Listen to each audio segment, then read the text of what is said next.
Thanks everyone for joining. This is Emend, the Mass Media Group. Hopefully you are doing well. So we had a chance to take a trip on the train from Oakland, California down to Allensworth, and I'd like to thank Dr. Ashley Adams and Ife for inviting us, because we had a wonderful time, and we wanted to bring you a behind the scenes of our trip. So I'm sure you will enjoy it. As always, please like, share, and subscribe, and hit that bell for notifications, and we will talk to you soon. As always, peace and reparations. Oh yeah, Nelly got a big old butt. Oh yeah, Mr. Brady got a big old butt. Big old butt. Come on, I say yeah, yeah, yeah, yeah, yeah, yeah. Oh, we didn't get here that. We've been here only about 30, 40 minutes. Oh, okay, yeah.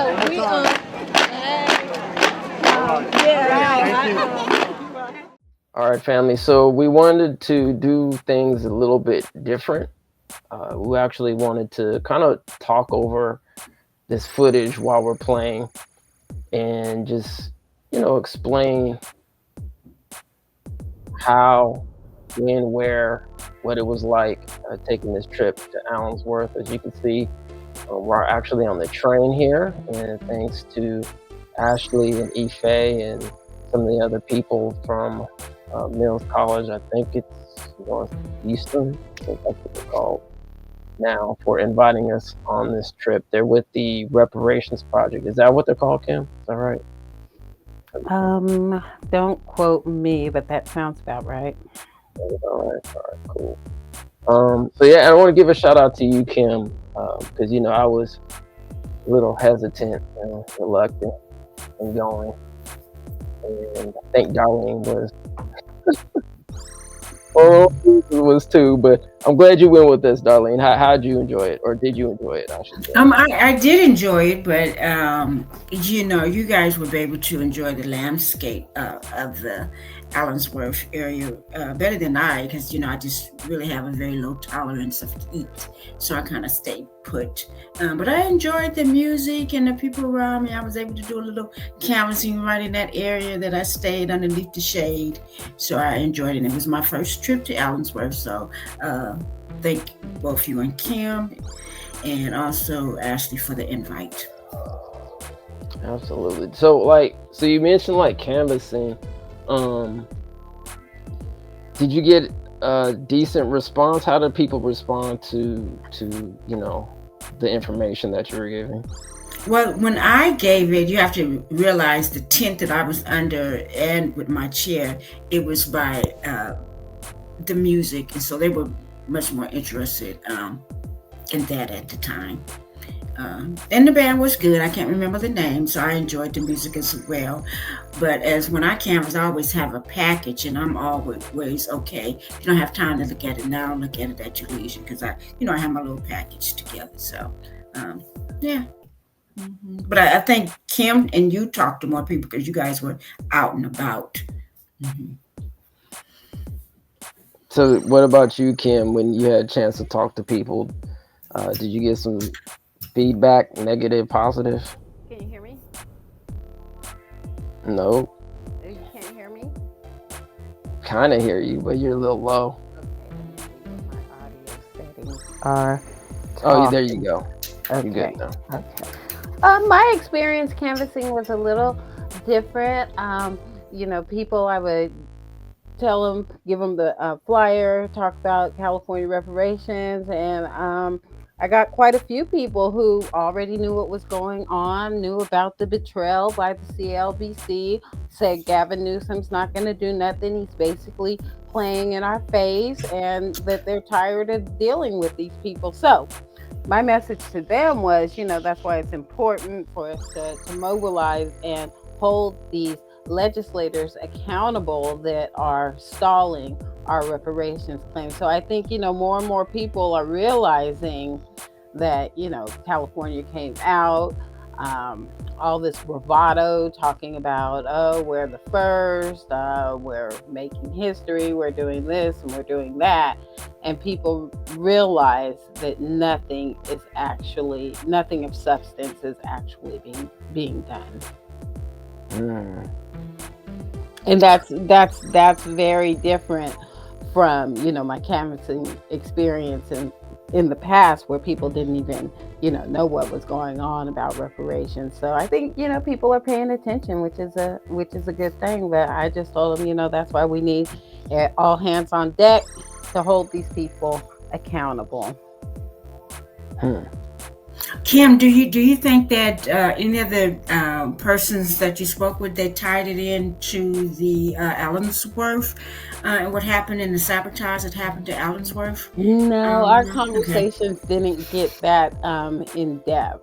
So Okay. yeah. hmm Because But I found that the people were there enjoying the festivities as if it was some type of ritual that they do every year with the food and the music and everything. So yeah, yeah. yeah, hmm really didn't get into, the correlation between the sabotage that Of CLBC Allensworth, yeah. did and hmm Allensworth. hmm And hmm if you look at Allensworth State Park, their official website, and look at their materials, they really watered down the atrocities that occurred that led to Allensworth demise. They really don't talk about the arsenic in the water, and some of these things. They just make it seem like, oh, it just, failed. Oh, and I would assume that this, and I have not looked at it. I would assume this website is being hosted by the state park. It is a state website, Yeah. absolutely. Uh-huh. hmm So that hints the watering down of our history. hmm Correct, correct. hmm Then, if you'll notice, I mean, speaking with people who are closely connected, actually heirs of Allensworth, they say the same thing. You probably noticed yourself. A lot of the people who were working the grounds were not us. So they don't even put us in those docent positions to be able to tell the truth, because they're like, oh, you're just telling too much truth. We're going to have to get somebody who goes along with the plan a little bit better. mm The plan of watering down the true history. hmm Well, speaking of watering down, as you can see in the footage here, and I'm probably just gonna go ahead and loop this footage as we speak. Um, I had a conversation with Michael Harris, and we'll be posting that up on our YouTube channel as well, regarding Juneteenth, and just kind of, as you mentioned, the watering down, the co-opting of Juneteenth. So as you can see in the footage there, you had um, a flag that was, I don't know, what was that? Yellow, blue? No, not wasn't blue. Yellow, black, burgundy, something Green. color, green-ish esque thing going on there. And I guess this is a question or maybe a statement, and if you two want to respond, did you feel like when we, as in particular, we went to Allensworth, um, did you feel like there was more like red, white, and blue, um, kind of the original theme of the flag colors, or do you think it was still kind of like a balance between, the red, black, and greens, and the other colors that aren't really the red, white, and blue? Or do you think it was kind of more balanced or more geared towards the red, white, and blue? Oh, absolutely Uh, not. But I'm going to turn that over to Kim because she made a observation that I actually didn't make. So I would turn that conversation over to Kim, and she could speak on that, and I'll chime in. Yeah, the only red, white, and blue that I saw was, of course, me and Miss Darlene were dressed for the part. But they had the American flag out there, but not the official Juneteenth flag. As a matter of fact, as we were leaving at the store, the visitor center store, I told the people working behind the counter, what a great festival it was, but that they need to work on incorporating the actual Juneteenth colors of red, white, and blue and the official flag into the festival next year, because they still were flying those Pan-African flags at Juneteenth, but at least they did have the American flag. And I was saying, we've been doing Juneteenth out here in Sacramento for what, 22 or so years now. And I'm at least they have the American flag. I don't even think they represent the American flag at the Sacramento Juneteenth, at least not that I've seen in past festivals. I think even in Sacramento, they're getting a little bit better in at least merging the two themes. They haven't quite got it right, but they're starting to add little bits and pieces of the red, white, and blue coloring. So I'll say that, at least they had the American flag, but they did not have the Juneteenth flag, which I encourage them to incorporate into future festivities. And also, Kim, I want to say that as part of the programming, to make sure that Black folks don't consider themselves Americans.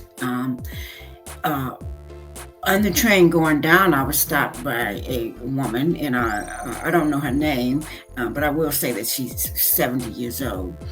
And she stopped me, and she didn't actually have on the Pan-African colors, but she had like a semi-African kind of dress on. She looked very nice.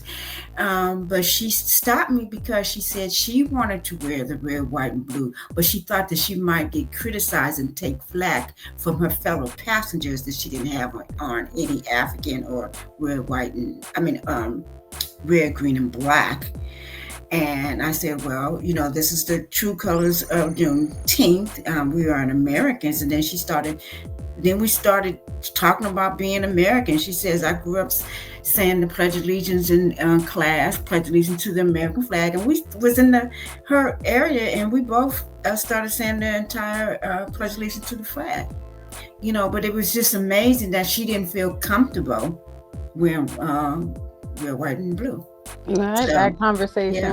was kind of alarming. I'm like, wait a minute, these people, people are being conditioned against wearing red, white, and blue on Juneteenth, because the Pan-African theme has kind of taken over. So, that was definitely a new way of thinking about it to me. I'm like, oh, she felt, kind of shamed into not even wearing red, white, and blue. And then, Kim, and also you said you noticed when we were going back and forth on the train, I particularly wasn't that observant, but Miss Kim is, that people were looking at us. Yeah, I noticed that people were really looking at us, and I was like, oh, it must be the red, white, and blue. Like I said, we were really the only ones who were representing in the colors, the official color scheme for Juneteenth.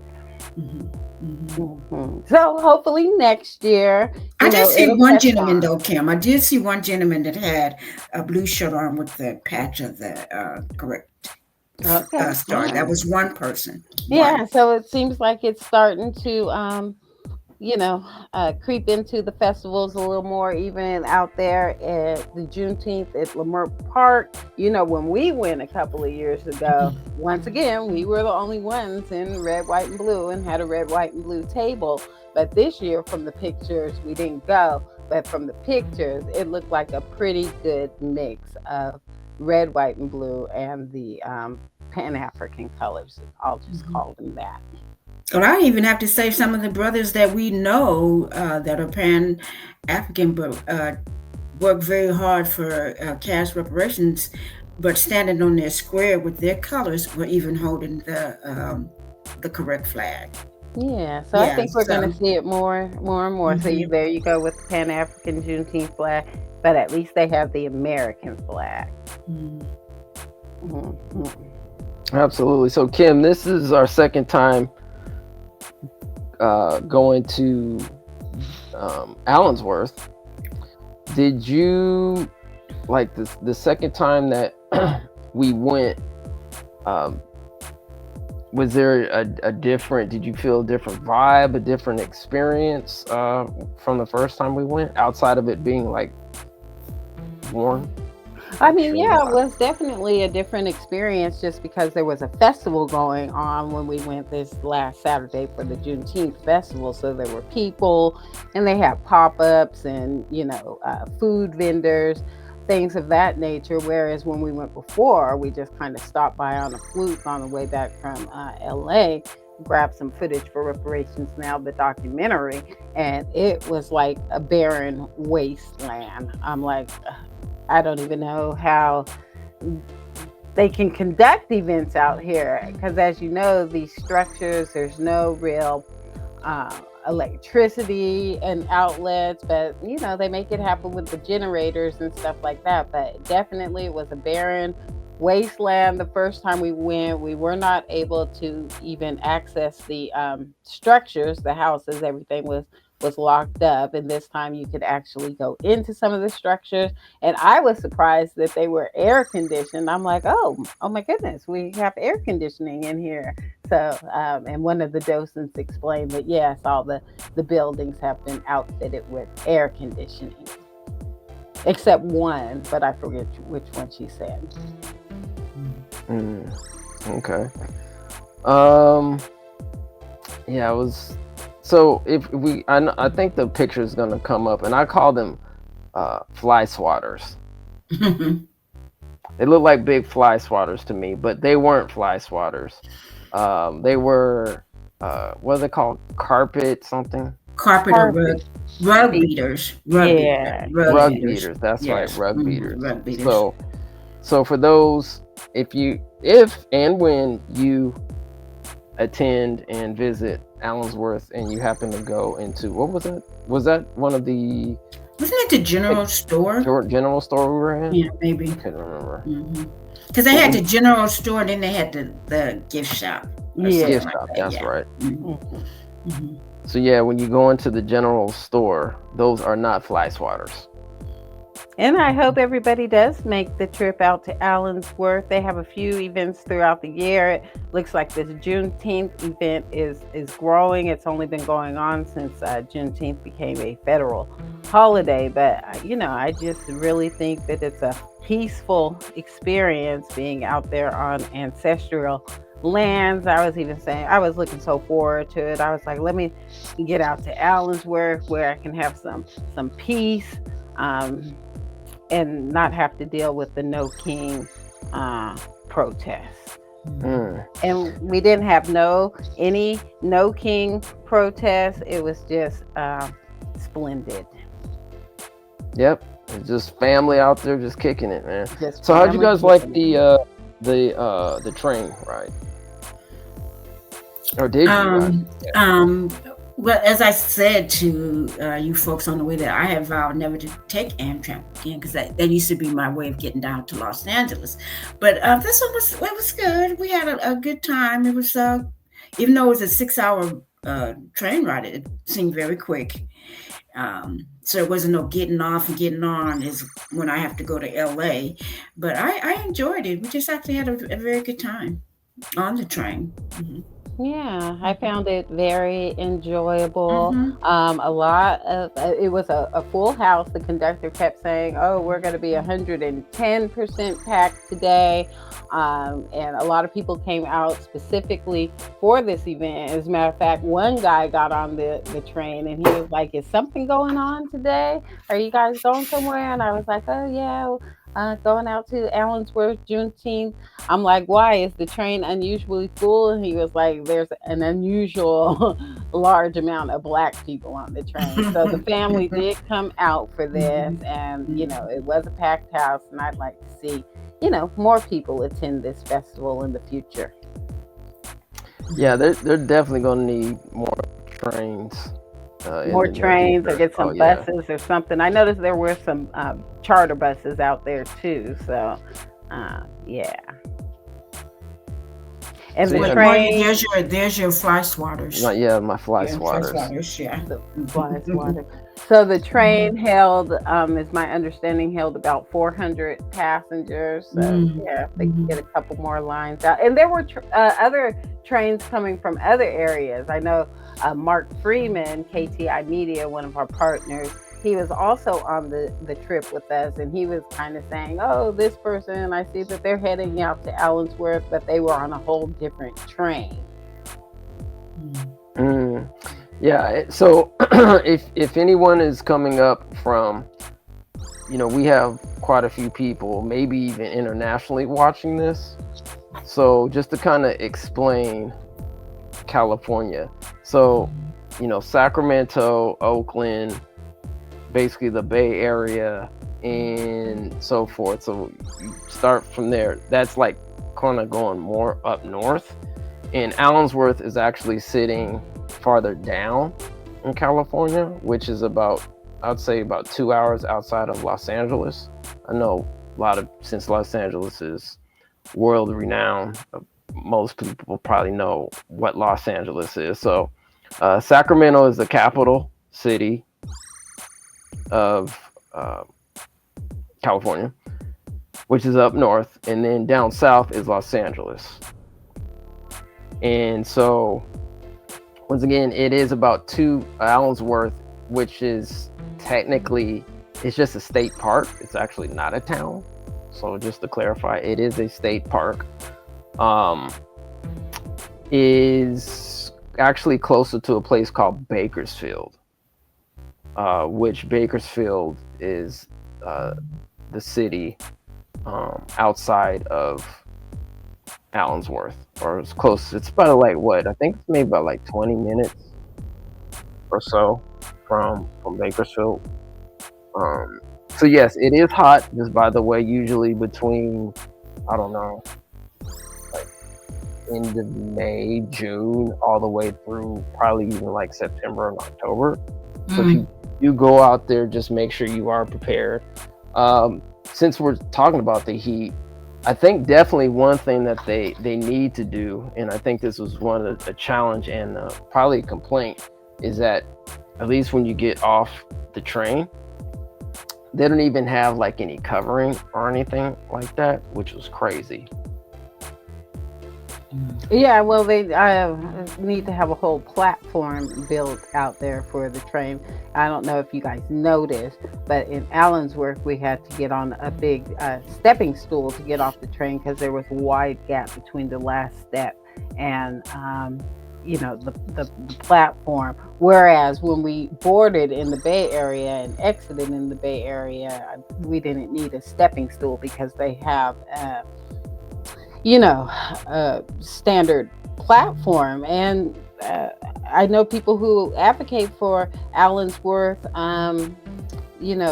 for what's the word, for revitalizing. They've said they've been asking for an official platform for years now that these train events are getting more popular. And we ran into one of our CJEC comrades down in Allensworth from SoCal. Did she say she came by train or did they drive up? No, they were. Her mother belongs to a union, which I don't know which union. They actually had a chartered bus. Oh, a chartered bus. Mhm. Yes. Okay. Yeah, so that's definitely one thing that they should some covering and a Some platform so platform, for people sure. can just step down off the train without having to be hoisted and helped. Gosh. Yes, and I would also, with that, also say that they need more of those shuttle buses to get people from exiting the train station to the event area in and of itself. It's quite a walk. I mean, it's not a walk, quite a work in and of itself, but it's quite a walk when that heat is on you like that. Yeah, at least for me. At least for me, it was too much. I was looking for the horse and buggies. The horse and buggies. Yeah. And then they did have a couple of food vendors out there. I think they had maybe 5 at the max, and the lines were pretty long. And they were running out of food. So, maybe in the future, following years, the food vendors can be a little bit more prepared. Because I would just assume, and maybe we'd have to get confirmation that this was probably had more people there. It was probably more attended than the previous year, so which is good. I mean, which is good, but you also should. What's that old adage about always be prepared? And they were not. To have people standing in line for over 30 minutes. Mm-mm.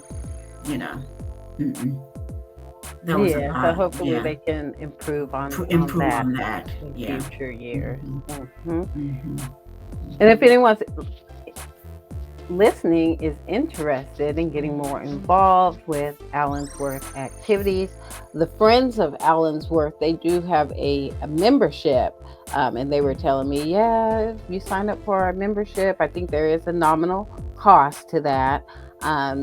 That you could potentially come out and be a vendor at one of their events and just get all of the latest updates. So that's Friends of Allensworth. Maybe we Absolutely. need a CJAC booth out there next year. Mm-mm. No, No, y'all got it. I'm not too sure I I can mean, make that trip again. I'm just not too sure. I just don't do well in that kind of heat. I mean, it was 97 degrees. That's quite a bit. It was Mhm. hot. It It was was very hot. hot. Mm-hmm. it was definitely so. Mm-hmm. We just need to be prepared. You know. Mm-hmm. Um, but yeah, no, it's definitely worth it. And even if you don't go during Juneteenth, and you don't go during some of these festivals that they have, definitely go check it out on your own when you have a chance. I mean, just going out there and experiencing a town at one point that was predominantly black, or if not all black, built by Colonel Allen Allensworth. And so we actually briefly spoke about it in our Reparations Now documentary. If you go onto YouTube, you can check that out. We had a chance to speak with John Pope. And if I recall from the documentary, John said that his father helped write legislation to build the state park down in Allensworth. So definitely go check that out on Tubi, the Reparations Now documentary. And we're actually going to be releasing a trailer pretty soon, knock on wood, for Reparations Now Part 2. I know Kim mentioned the CLBC and the betrayal, so that's what we are going to be focusing on, and hopefully sometime in 2026. For some reason, I don't know why I keep saying 2027. Not 2027, but 2026, we'll be releasing Reparations Now, the documentary Part 2, called The Betrayal. Never forget 8/31/2024. Absolutely. All right, so that was it for me, Darlene and Kim. Is there anything else that you wanted to say about the trip? I would just say I'm glad I went. Um, I would like to go again, but I'm. This is just me. I would like to go during the winter months, and that they certainly wouldn't probably having anything during the winter months or the fall. But if you get a chance, at least experience it once. I would say, Yeah, I at would least say the once. same thing. Mhm. And the rededication ceremony, or the rededication ceremony at Allensworth, that's another big event. And people who have attended that event before say that typically is the bigger event. Like I said, people are just kind of learning about the Juneteenth, but there is a rededication coming up in October, so might have some cooler weather then. And then I believe they also do an event in January, so that should be cooler weather as well. But Kim, what is the event in January? I don't know off the top of my head, Mhm. but I do remember it being one of the options. Mhm. Yeah. Mhm. And I think that we met some nice people along the way. my aunt was there, not with the group we was in, but my aunt and her friends. So that was a neat thing to see her on the train, and So Did you happen to ask your aunt how she heard about the train trip, or is it no, something no, that? no, I didn't. When I actually went over there and sat with them, we were discussing family stuff, so it didn't even come up.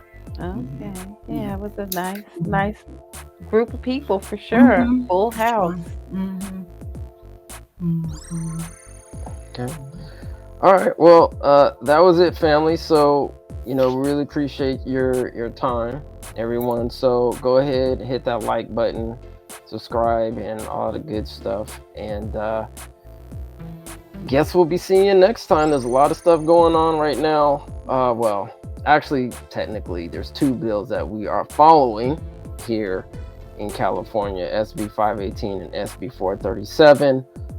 That us as advocates aren't very happy with, but we'll be probably in the near future going over those two bills and giving everybody some updates. So definitely stay tuned, stay locked in, and, or as Kim would say, tap in.